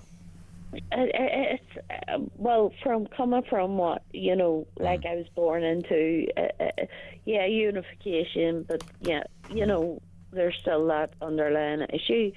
But to be honest with you, every day I'm looking at, and I'm an informed critical thinker, and I am stunned by the Conservatives' nullity about this, and the decided to come out of you and think Calais wasn't going to flip up, and also they know what they're doing. Labour government is just not addressing it at all. It's not being put on the news. It is shocking. My uncle Tommy, who in the 90s was down south living, he was killed by a Kosovan Serbian war leader. I can hear you spluttering on the phone. Sorry. No, not you, Rose. You can hear Janice spluttering and coughing on the phone. My uncle called Tom. Not dying. Hello, sorry. Yeah, sorry, Rosie. Sorry, apologies. My apologies. Sorry, Janice is just listening. Sorry, could I speak listening. for a moment, please? Yeah, sorry. Silence, Janice. Right, go on, Rosie. My uncle, right now, this 90s, was Uncle Tom. killed by a Kosovan warlord leader who ended up in The Hague, and he was killed coming out of a pub for £5, and that was in the 90s. Milosevic, wasn't it, in the war crimes? You know, all that. Slobodan Milosevic. Paper. I'm an informed person, and I feel like when Labour came to government, I was ecstatic. I thought, big change. You fell for it, didn't you? I didn't fall for it. I was massively. I had my limit, and I worked as a nurse, and you know, and I thought, you know, big change. And now I'm looking at TV. I am disturbed. We got change, all right. We got change. And you walk in the park, and it's not like integration. No. You know, don't get me wrong, but you know what? 90% of these people are nice, but there is the people that make comments. Well, we're not getting the brightest and the best from these countries. If you're doing well in that country, you don't leave. And if you're on the run, you're a criminal, you'll come here, wouldn't you? It's like joining the Foreign Legion. You throw your papers away and start a new life, but it's even better because you just get looked after. You don't have to do all the Foreign Legion stuff. It's fantastic. You know what I mean? We're come from Northern Ireland here. Yeah. We're coming out of conflict. We're trying to do resolution, whatever. But you know what I mean? Whoever who has a real bad problem with hiring people who do not speak English, and they're coming from a Abyss hotel. Also, you're walking past groups of young single men who speak English. And some come from cultures where they don't see women, you know what I mean? And suddenly they've got all these women, they've got the internet, they're all sexualised. You can talk to you like that. Yeah. But it's not the way inclined to Northern Ireland. It's not the way inclined to the Republic. I'm watching TV. What do you see happening, Janice? Do you see it kicking off really big time? Sorry, Rosie. No, Janice, silence. Rosie. Yeah, I'm still No, Janice. silent. You told me, shut up. Yeah, no, yeah. Go on, Rosie. No, Janice, not you. She's just here to listen. She's lovely. Rosie, She's do you lovely. see there being troubles with like civil disobedience, even civil war? Do you know what, love? We've lived through it. Yeah. We've lived through the wars, the tremors, the Protestants, the Catholics, separate areas. Now we're living through, like, oh my God, it is terrible. Our whole demographics of... It's the end of the civilization, isn't it, basically? And in this country as well. I mean, the end of civilization. Our whole Can I just chip in? Can I just chip in this? All right, very well. You might say that actually Northern Ireland was multicultural, wasn't it? It had two competing cultures, and that caused a war, right? Catholics brought in, you know what I mean? We're always happy to see new people, but when you're walking down the Waterworks Park and people are making comments, when you're in a Chinese and someone's making comments to a 13-year-old where you have to stand up and say... I mean, not Chinese people, would it? I mean, that's the thing. That seems to be... Sorry for cursing. And, you know, you don't want to go back, or you don't want to go back, or but this is gonna, you know what I mean? See, Dublin order a delivery. wasn't reported, and there was murder in Dublin. We're only just hearing about it now, and this everywhere. Hearing about it now, it happened near 2 weeks ago, and a 10-year-old girl was raped, and you know what I mean. This wee girl was raped and victim shamed, and you know, she was put on victim shamed, and all these people came out, 50-year-olds, 60-year-olds, and they were hitting by tears. And now they're doing it again, the grooming gangs. You know, the victims are saying there's Jess Phillips, and she's playing the same game that happened when they went to the police saying, oh, you're lying. So they're still playing it and reopening these wounds that have never healed. Not gone as far as because of Calais taking the EU and Northern Ireland like abused of that. Okay? Yeah, that was terrible. But I watched him on TV the other day, and I sat and watched him with a victim who had read the book of, and you know, when they says, "Oh no, grooming gangs or all this," but she was telling her story of what had happened to her in this time. You cannot not say that. You know, everything's went like you can't say nothing, and I you know, as a passing my degree, and you know what, I done it in an older version. Do you know me? I was an older person. You're critical. Oh my goodness, you're informed consent. Where was Dublin on the TV there? You know, like that happened to Dublin 2 weeks ago. There were murders. And nothing was reported. It's getting every day. Me and my friends are turning on TV. Another one. Anyway, yeah, thanks, Rosie. Janice, you're still there listening. Just don't say anything. Can I please say something? Well, not really, but go on then. Yeah, what, Janice? Right, I would like to say so. All I'm hearing is Nigel Farage is being bashed. Now, he's my MP. Now, he can't come down there. And everybody's saying, why is he not in Clacton? He's busy. The reason he's not in Clacton and his girlfriend bought the house was purely because he's not welcome there. Is it? Well, I think it's because he's quite a busy guy, isn't he? It's nothing to do with being busy. Well, that's what you say. Yeah. Because his life's in danger. Well, of course it is. Anyway, look, stay there, Janice. You can listen because she hasn't got a radio and she hasn't got a roof either. This is Talk. It's me and Andre, at Andre JP Walker, at Virtual Ash on Twitter. So follow us now. We might even read your names out if we see you log on now. So there's the number 03444991000. It's Talk. We'll be back in a jiffy.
Across the UK, on DAB+, on your smart speaker, on your smart TV, and on your side. This is Talk. Yes, this is Talk, and I've arrived into work today not feeling brilliant, but I love you so much that I wanted to be here nonetheless. So, Asher, I think you should take over for a little bit, and I'll just... All right, well, look, Janice, you're still there, aren't you? Don't say anything. Oh, I'm listening. No, I'll shut me mouth and I'll listen. Okay. Right, Ken, because she's got no radio, no ceiling, and dancing rats on her bed, so she's called in just to listen down the phone. Ken in London, Ken. Good morning. Silence. Good morning, gentlemen. Ken. Good morning. Morning. You keep okay, Andre. The flu's going around. He's not well, man. He's not well, and I'm now going to get it. Yeah. It's not funny. It's not But listen, I'd like to talk about a very serious situation. Last week, I looked at a good number of videos. Oh yeah. Revealing the extremely. This is dangerous stuff here. There's a very dangerous threat of aggressive Islam is greatly increasing in the United Kingdom. Well, we know that, don't we? Increasing. Tell us something we don't know. I watched a video that there was approximately 200 male masked Muslims, always black masks, dressed in black, marching down the street. They didn't look very friendly, did they? They didn't look too friendly, yeah. In a very threatening manner. They took over some building and they climbed up the steps. There was a UKIP, some sort of UKIP march in Tower Hamlet. Ash, sorry, I'm sorry. Listen to what people are saying. Sorry, man. Listen to what people are saying, Ash. Please. Islam is driven by hate towards all non-Muslims. In this country, we're asleep, especially the Christians. The Christians are asleep at the wheel. I know. They're allowing this to happen. Well, the government are doing it. It must be by design rather than allowing it to happen, Ken, by now. Don't you think it's some sort of design by demonic forces? Well, that's what's behind it there. Now, for the Christians, Ash, the battle is not against flesh and blood, not against human beings. It's against the powers which are in the human beings, demons. Islam is driven by demonic presence. This is real. And I'm just concerned. Well, that's your opinion. What about communism as well? You know, communism as well, but the Green-Red Alliance. Islam is more dangerous in the West right now. Islam, yeah, my opinion. Definitely, yeah. But they're getting very. Janice, what do you think? I know you're not meant to say anything, but what do you think about this? What Ken's saying? I actually think communism. If we get this card that we're supposed to be getting. Yeah. I think we should be more worried about communism. The mark of the beast. Thanks, Janice. Ken? Yeah, but can I just remind you, and let me make this point to Ken as well, the last time that the radical left teamed up with radical Islam, the result was the Ayatollah Khomeini and that disaster in Iran, which has spread poison and terrorism for decades. And they were all murdered very quickly after the revolution succeeded. Ken? Yeah, but the sad thing here is that we've got a coward, an atheist, Starmer, who's our Prime Minister. Sad, I don't like to say that, but that's the reality. And we've got a spineless Labour government party, and we've got a treacherous London mayor who never answers questions. They are doing absolutely nothing to restrain this malignant cancer of jihadists in this country. Now, if you allow me another minute to speak here, I'll let you point to the Christians in this country. The leadership amongst the evangelical Christians, the Pentecostal Christians, are failing the nation. They should unite together and call for prayer. Prayer and the proclamation of the name of Jesus, not war with the Muslims. Call together for prayer and proclamation of Jesus and his shed blood. In the last war, King George and Winston Churchill, they called for prayer for God to help them in the threat of Nazism. And the whole nation responded. And God brought 300,000 soldiers over from Dunkirk. Yeah, We're Christians, the leadership... Silence, Janice. Pardon? We are responding. Janice. Ken speaking. We're starting to stand up. Ken? The Christians need... This is a spiritual battle here. This is a spiritual battle. And the Christians know how to fight a spiritual battle, to pray in the name of Jesus, but we have to be in unity. What's happening in the land today? There are too many Christian churches that are just fighting for their own little denomination. The Christians, the genuine born-again Christians, need to unite together in unity. That's right. I mean, Jerusalem was lost by the Jews because they separated into 5 factions. Together they could have defeated the Romans as they had before in the Bar Kokhba revolt. Right. Divided, we fall apart. Good knowledge. United, we stand. Yeah, but the Christians, we need to repent. Yes, you do. We need to repent, but the Christian church, we are here asleep. Janice. We need to repent. The leadership are failing the country. The leadership must put away their pride, their religious pride, their denominational pride, and unite to proclaim the name of Jesus, death and resurrection and second coming. And God now commands all men everywhere to repent. Hallelujah. If the Christians did that together, God would act. God would take heed and listen to the prayer. Janice? I think that's the only way we can escape what's coming, because Islam is on the march in the West. They are very dangerous, and everybody should know that. Well, Islamic Brotherhood has been banned in the Middle Eastern countries and not here, which is ridiculous. I mean, we can see what's going on. We're just showing video online now of this the march, and you saw the guy, the lefty, going, "We're on the same side, bruv," and the guy goes, "No, we're not, mate." I mean, if that doesn't... Which is true. It's true, yeah, but they need to get with the program. They're not on the man. same side. They're on the same side for now while they're useful idiots. Yeah, but listen, we have to understand that every practicing male Muslim is obligated to take part in jihad. They're obligated, according to the Quran, they're obligated to fight for the cause of spreading Islam. That's an obligation on every practicing male Muslim. So they're in a war against non-believers. They're at war here. They're here for a war. They want to take over, and they're even openly in the streets. They do openly. And in videos saying we are going to take over the United Kingdom. Yeah. So Christians, not just the Christians, but and regarding prayer, the Christians, we need to repent of our lukewarmness and pray against the devil who is driving Islam. Thanks, Ken. And there, Ken's going off to do a bit of repenting. He's still there, Janice? Oh, I am. Anything else you'd like to add to the debate? A little bit of truck with what this gentleman's saying. Christians are actually going in America and they're coming here and they're fighting back. So I'm not scared of what the Muslim people can do. The Christians are being killed over in other countries more than people know. But I will say I'm more scared about what China is going to do. Well, yeah, that's true. And it's the Islamists. I mean, it's not all Muslims, but it's the ones who are the most violent ones. Anyway, Grace has flooded in. Grace in London. Hi. Silence, Janice. Back to listening. Grace. Shut up. I don't want to exactly disagree with Ken, but I can't help but think that the phrase "nature abhors a vacuum" springs to mind. And I think that whilst I am very concerned by some radical Islam that we're seeing in the country, I can't help but feel like what's preceded that is that most people in this country just ignore God. And so what I feel we need to do as Christians is, Ken's completely right, we need to pray, but I think we can't, and I'm not suggesting that Ken is saying this, but we can't really battle Islam in any other way apart from praying. We cannot, just tell Muslims that they're wrong and somehow therefore stop Islam. We need to tell people about why we can trust that Jesus is the truth. We need to tell both our native white British people and people who've come with different heritage about why we know Christianity to be reality, how there's good evidence supporting it.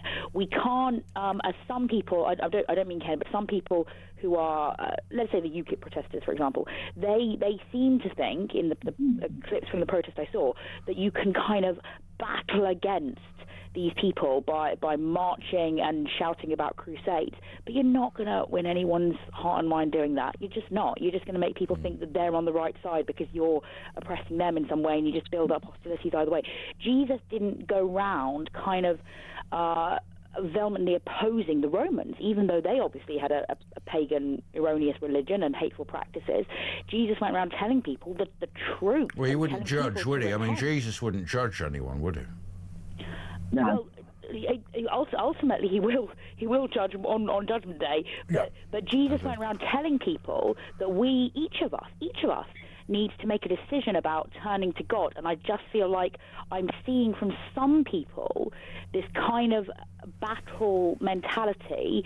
Ken is talking about battle in prayer, and that's a great thing. But if you have a kind of battle mentality where you're marching against the people you don't like, I feel like you just kind of get the people you don't like to be even more angry, and they're not listening to you, and we probably don't win people over that way. Thanks, Grace. Janice, you're still there listening, yeah? Yeah, I'm still listening, love. Good. Well, keep me on. We will, because this is the only way she can listen. We're keeping Janice on so she can listen because she ain't got a radio. 0344 499 1000. It's just all about your calls. We've got Carol, we've got Janice, but she's just listening. Monica and Steve. It's at Andre JP Walker and at Virtual Ash on Talk. Back in a couple of minutes.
Across the UK, on DAB+, on your smart speaker, on your smart TV, and on your side. This is Talk. Right, it's the Ash and Janice show. Andre's gone home because he's not well. He's got COVID. He's brought it in for all of us, so tomorrow we'll all have it as well. Are you there, Janice? Are you there still? Oh, I'm still here, mate. Good. I'm loving it. Good. Loving it. Fantastic. Well, you just stay there and listen. And I am. Thank you. Carol in Bishopton, in Renfrewshire. It's Carol in Renfrewshire. That's what I said. You said Bishopton. Is it Bishopton in Renfrewshire? No, Johnston and Renfrewshire. Oh, right, but you must use the Bishopton Exchange. Oh, yeah, must have done that's that. what- yeah. Must have done. That's where the mistakes happen. So what's going on, Carol? Ash, I've never ever heard that any other person apart from Virginia has come forward regarding Prince Andrew. Would I be wrong in saying that? No, you were correct. Now, I find that absolutely amazing that nobody else has came forward to make a statement about him. Yes. Do you remember they used to say the same thing about Michael Jackson, didn't they? They said, well, if he did do it, where are all these other kids coming forward with it? Yeah, but they did all come out the woodwork years after it, Ash. Did they? Yeah. Yeah, whereas there's nothing, absolutely nothing. And I can only say that statement from Buckingham Palace tonight. Yeah. Now that they're saying that he's getting psychiatric help and could be suicidal. That old chestnut, yeah. Yeah, well. They always say that, don't they? I mean, Hugh Edwards said that. I mean, I'm not saying it didn't happen, but it seems whenever someone gets in a bit of trouble, they go, I've got mental health issues. You know what I mean? Well, let him go to Sandringham and hope we don't see him anymore. And can I just say to you, Ash, while I'm on, I hope Harry's next. Because I'm sick of... Would you buy... Silence. He's a traitor. Would you buy his book, Prince Andrew's or Harry's? No, I said I wouldn't have it in my house, Ash. Would you go to the library and read it? No, wouldn't read it. If I want any information on they too, You listen I to just Talk. watch TalkTV. Exactly. But I hope Prince Harry's next because he's a traitor to the royal family. Yeah. What's happened? Was that a joke? I missed that. Yeah. Was that you laughing? Was that you laughing, Janice? No, it wasn't me. Were you wheezing? Who was wheezing on the phone then? I was laughing. Sorry. Oh, right, okay. She was brilliant. What's so funny? She's funny. She's right. She's funny. She's not trying to be funny. She's making... Anyway, Carol, thank you for that. And let's... you still there, Janice? Yeah, I am. Let's go and speak to... It's a bloody long time. We're going to find out about what the future holds for you, Janice. Oh, brace my God, yourself. Here is Yasmin the Witch. Hi, Yasmin. What do you see in Janice's future? I can't read, Janice, sorry. No one can. What I'd like to say is, last week Ashley called me the Antichrist. I'm not the Antichrist. I believe... Well, you would say that if you were, wouldn't you? I believe... That's a long time. Sorry. I believe Yeshua was a Jewish prophet, and that's what I believe. So I'm not an Antichrist. But anyway, getting back to tonight, I've been listening to the programme. I just want to say paganism is about somebody worshipping the earth, the stars, the sun, the moon. It isn't a hateful religion. It isn't a religion at all. It's a practice. And also with paganism, as we're coming into Halloween, as you know, we're doing a Halloween special tomorrow from 10. And of course, there will be a James Wales clip at 11. But we're getting a professional witch on. But will you be available for a Zoom call? Because obviously you'll be doing some special ceremonies tomorrow night to celebrate the Harvest Festival. Well, first of all, I am a professional witch. I've been a witch since I was a young Well, maybe girl. we'll get you on with the other witch, and we'll see who's the best witch. No, I don't go into competition like that. I don't need to. But what I'm going to say is I can't do Zoom at the moment, but I will chat if you want to. Can you do it on your crystal ball? I can do a lot with my crystal, darling. Right. Right, yeah. What I'm seeing for you at the moment is that there's going to be a lot of transition in the studio within the next 4 weeks. I feel as though there's two programs that are going to change, and I also feel when I'm looking at you and your program as though there's something going to be rebirthed to get an 11 around it, which is a powerful number in the Kabbalah. Uri Geller's favourite number. Is it? Yeah, that means they're probably moving us late a lot. They did, on Thursdays. No, I think there's something else coming Well, out. you remember you said to me a few days ago, you said in 8 days something big's going to happen. Well, it is, because I spoke to the authorities at Talk today, and they're going to make because I've been here 30 years, they've announced they're going to make a movie about me. a movie about you. Whoopee! Yeah, That's there's going to good. be a big movie. We're just looking at who's going to be casting it. All I'm being shown is that literally there's going to be a celebration coming up, and that's actually within the next, I'd say, Half an hour? well, within the next month, there's going to be a celebration coming up. I also feel there's a new female coming to talk. I also see, when I'm looking at you, as though you need to speak up more, which you're doing now, funny enough. And I hope Andre's okay. No, he's not. He's far from it. I know. He looked a bit pale. Did you see what he looked like? He looked pale. He couldn't even continue with the show. That's not like him, is it? Not at all, no. But what I am saying is there's going to be a rebirth. There's going to be another show. I think you're going to be doing three shows. I've got a feeling you're going to be doing 3 shows. And I also feel around you as though there's some travel coming up within 4 weeks that's going to be significant. I keep seeing, when I'm looking at your energy, 2 more houses around you. So I don't know if you work with property or whatever, but there's definitely 2 more houses. Do you understand that? Yeah, but what's going to happen with the 2 other houses? I feel as though when I'm looking at I've got loads of houses, but there's a couple of them I'm concerned about. Well, what I'm seeing with you is as though there's something definitely to do with movement around houses. I feel as though the woman behind you, you know how they say every good man's got a good woman? Yeah.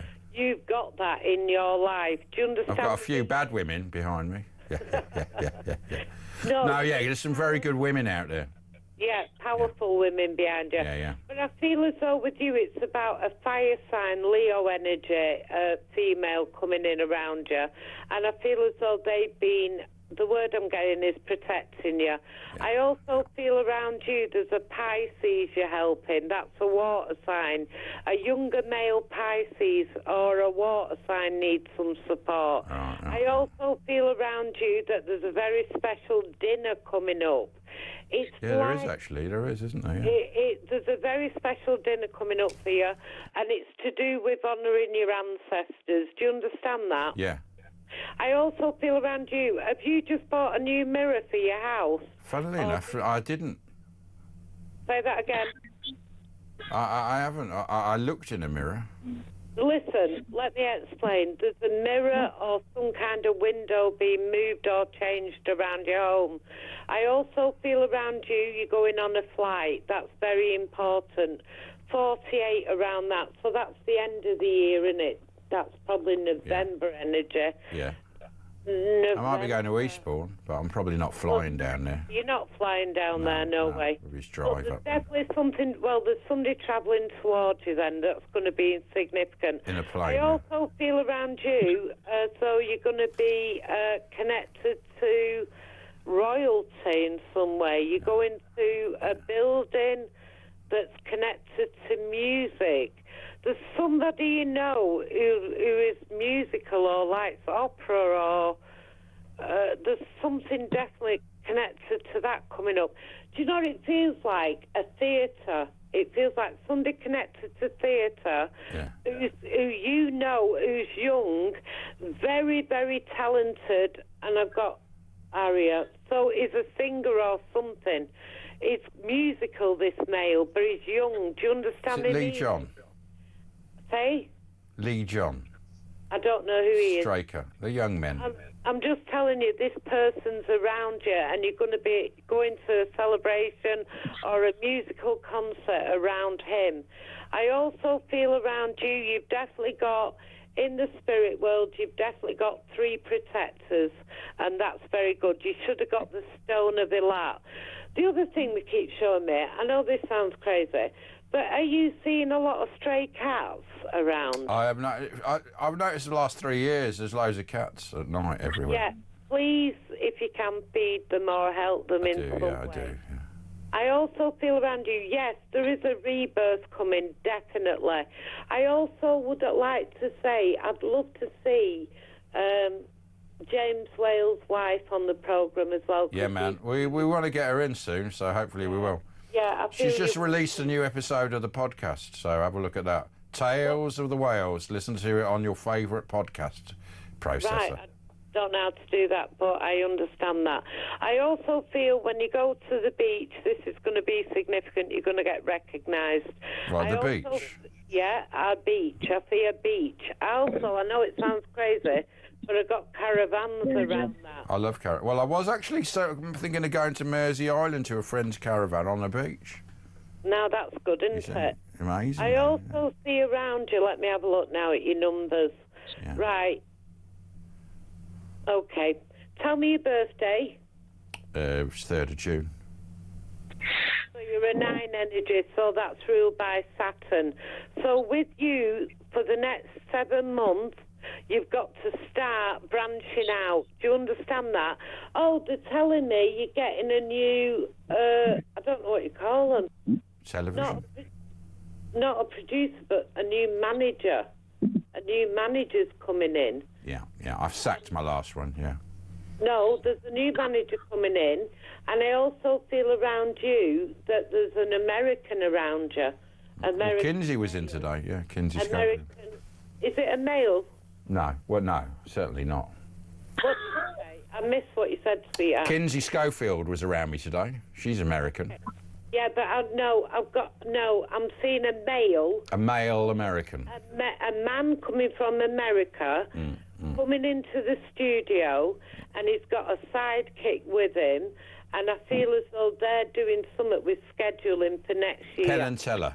And they're going to come and go, we're going to make you a big star in New York.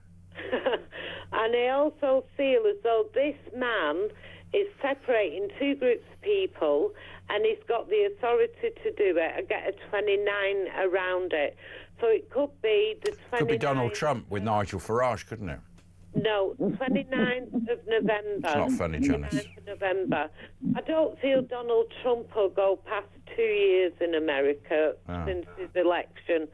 I also don't think Nigel Farage will be running reform. Everybody believes he will, but he won't. He'll be dead. He's not going to stay in. It's a bit harsh, Janice. Reform. Why did you say, Janice? Why'd you say that, Janice? You think he's going to? Because he's got so many death threats. Yeah, well, that is the danger. And he should have full security. So many death threats. And they've caused all these death threats to the government and the leftists. I think a lot of them have, because they've been shouting out about how terrible he is. I'm not a lover of him, by the way. I'm not a lover. You're not Nigel Farage's lover. That is an exclusive. Well, no, if I was, I'd be living in his house and not when we're sailing. Well, that's true. Yasmin, are you still not picking up anything for Janice? No, love, no, not at all. Can you pick up something for me, please? I wish her the best, but I'm not. Jasmine, can you pick up something for me? She can't, Janice. You've got to be more open to it. You're keeping your chakras all tightly closed. Open up, Janice. Open up. Nothing. All I can say. Hold on, Janice. All I can say. She's getting something. For that lady is, I wish her the best. But I will tell you this, Ash, about you. This is more important at the moment. Yeah. I feel as though with you, you're going to be on 3 nights a week. I feel as though the schedule's moving, and I feel Americans coming in, and that's why the schedule's moving. And I want to say something about that gentleman that's been taken off there, Mike Graham. Well, we can't really talk about that. You know, I mean, there's still ongoing things, and there's stuff going on so we can't actually talk. But hopefully we'll know about it shortly. Anyway, look, thank you, Yasmin. You still there, Janice? Oh my God, am I still there, mate? Can you take us? All right, we're going to go. Take us to the break, Janice. Away you go. What a load of old tosh. Can you keep me hanging on, please? Yes.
across the UK.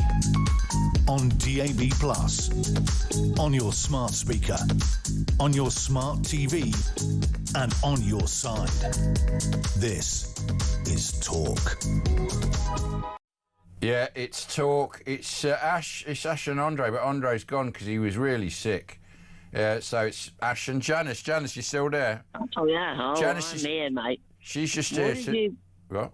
What did you believe out of all of that? All of it. What did you believe? Well, all of it. I mean, Janice is here to just listen because she ain't got a radio. Anyway, So I'm not here to dismiss it. I'm here to say the voice of what you say, the voice of common sense. Thanks, Janice. Tristan, the South End. Hello, Ash. Good morning. Hello to Janice. Doing well with don't build apart. She's just there to listen. I'm listening. Okay. Okay, my friend, I will let you listen. So, great show with Pete Barnes earlier on. So, well done, team. I think that worked. It's really got better since, hasn't it? Yeah. Oh yes. Yeah. Well, it couldn't get better without Peter, could it? Nah, bless him. No, I'm only joking. He's a lovely guy. So, quick thank yous to Laura, Sarah, Corinne. This isn't the Oscars. Oh, it is. And Susan and Gazza from my ex-account. Why are you thanking them? What? Why? Because they've all become such good friends. You know, Talk TV is like a big extended family, isn't it? We all meet each other on and offline and become interlinked in that. My friend Laura's invited me for Christmas to her place. I've never met before. So instead of doing very dangerous, you don't know who you're dealing with, do you? Oh, no, but I'm just an Airbnb. You're going to invite Janice? Yeah, if you want to be there, Janice, we'll look after. She's only down the road in Clacton. That's like Southend, isn't it? I'm on my own, mate. Bless you, mate. I've got family down Well, not anymore. You're not. You're spending it with Tristan down to Southend. Oh, there we go. We'll do that, Janice. Well, if not, we'll meet over the Christmas period. Leave the producer. No, she's coming for dinner. Thank you. Thank you. All right. I appreciate that. So, anyway. Okay. All right, so the question for you, Ash. Yeah. All right, my lovely. The question for you, Ash, is it going to be the first Daniel and Ash show tomorrow? Well, I don't know. I mean, he was very sick, wasn't he? We don't know if he's going to make it. But if he does, he'll be on tomorrow with... He is dressing up as a vampire anyway, so he's going to be quite pale anyway. I'm going to be an Oompa Loompa. By the way, watch what just happened, and I'm there as an Oompa Loompa. Silence, Janice.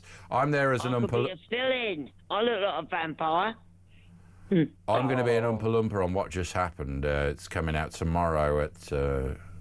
Sorry about that. 9 or something. Apologies. I know I'm told to shut up. 9. And then, yeah. And I'm told to shut up. Silence. Tristan, anything else you'd like to say? No, just to say, Janice, follow me on Twitter, virtual_Tris. And we'll get in touch about Christmas, my love. All right, my darling? I wish. Thanks, Tristan. Right. What we got? Sorry, Ash. We got some messages, right? Ash, this is from Marty Waddington. Ash, Yasmin's predictions are remarkably accurate and precise. Can you give her my number as I'd like to win on the dogs, the nags and the National Lottery on Saturday? Despite the contradiction to everything he holds dear, could you have Ken pray for the success, please? Cheers in advance, Martin in Whitley Bay. Aye, man.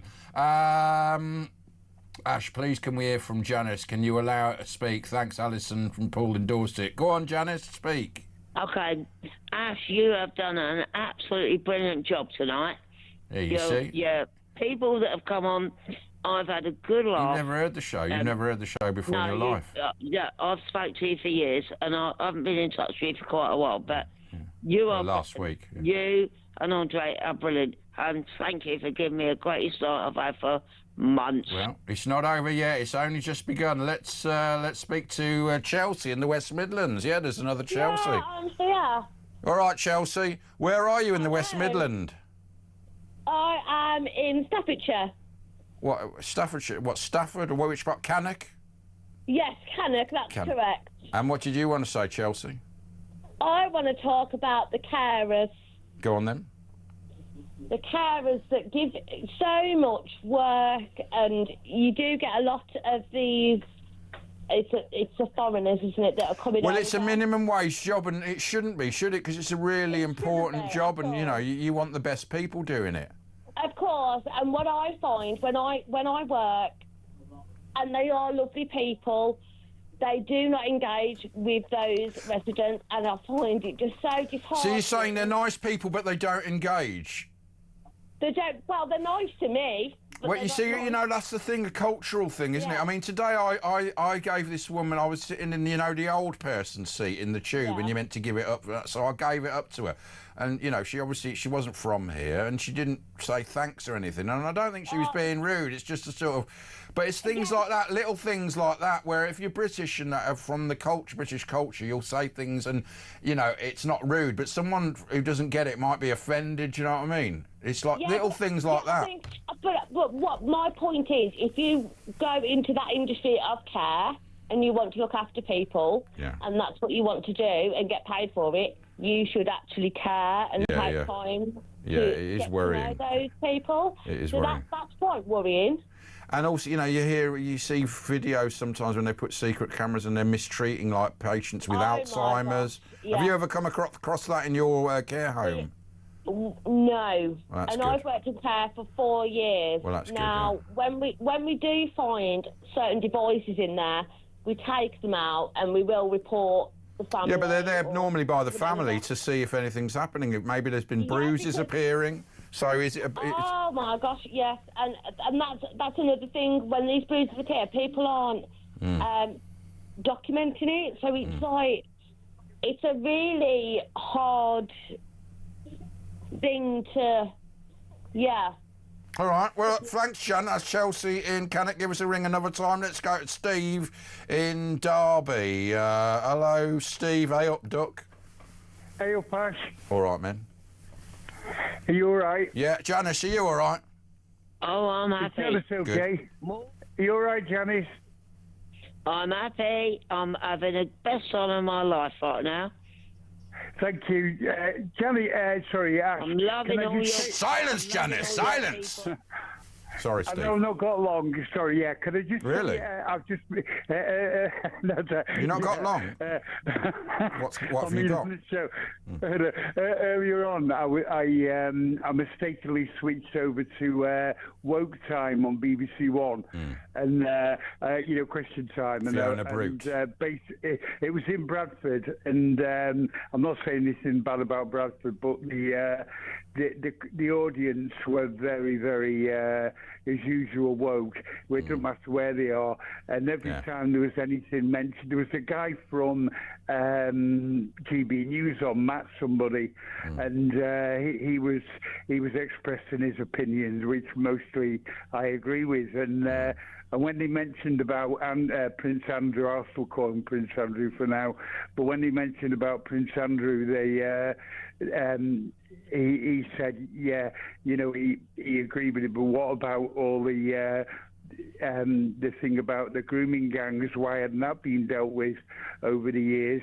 And they all shouted him down, sort of thing, and no one sort of clapped, agreed, or anything. But they just shut you down because they haven't got any debate. They know, you know, they're going to, so they just go, oh, you're racist, oh, you did, and all there's a pile on. They're disgraced, and this is what Sadiq Khan did when he, what are you talking about grooming? I never heard of it. Can you point it out? Who do you mean? He was trying to race bait and cause all problems, and it's disgusting because you're playing with kids' lives, the most vulnerable kids who from homes, from bloody children's homes. It's disgusting, and all these politicians and elites are covering up for them, and we know why they're covering up, because a lot of their mates and some of them are implicated. Yeah, definitely. Yeah, and the thing was, you know, he was the guy who spoke the common sense, you know, and they were all these sort of Antifa, wokies, you know, pro-trans, anti-Jewish, anti-Christian, and it's like the only other thing I'd like to say, I know when Grace before, who says she's a Christian, well, she comes on and she goes on Radio 5 Live as well. She denied that. She denied that the other day. We said we'd heard her on. We had reports. She's always on Radio 5 Live because